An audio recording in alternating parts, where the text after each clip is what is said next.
আসসালামু আলাইকুম। আশা করি সবাই ভালো আছেন। আমি আজকে কাকরাইলের অরোরা হসপিটালে ভর্তি হয়েছি। অরোরা স্পেশালাইজড হসপিটালের লিফটের 11 নম্বরের 1107 নম্বর কেবিনে ভর্তি আছি।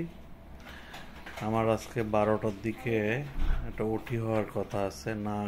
নাকের গলার বেশ 3-4টা অপারেশন হবে। আমার জন্য সবাই দোয়া করবেন।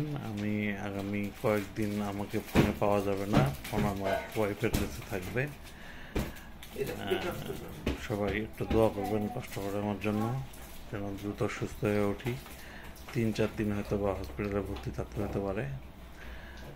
আর অপারেশন আমার আজকে অপারেশন হওয়ার সম্ভাবনা থাকবে তখনই যখন আমার বিপিটা কম হবে। আমার গত কয়েকদিন ধরে খুবই ব্লাড প্রেশার 150/120, 140/110, নিচেরটা সবসময় বেশি। ব্লাড প্রেশারের কারণে কয়েকদিন ধরে অপারেশনটা হচ্ছে না। আজকে হসপিটালে ভর্তি হয়েছি, আশা রাখি আজকে যদি ব্লাড প্রেশারটা কমে তাহলে হয়তো বা 12টার দিকে অপারেশন হবে। এমনও হতে পারে আগামীকালকে অপারেশন হতে পারে। এটা ব্লাড প্রেশারের উপর ডিপেন্ড করছে। তো সবাই দোয়া করবেন। হসপিটালটা হলো কাকরাইলে কর্ণফুলীর অপোজিটে অরোরা হসপিটাল। অরোরা হসপিটালের লিফটের 1107 নম্বর রুমে ভর্তি আছি। ভালো থাকবেন সবাই। আসসালামু আলাইকুম।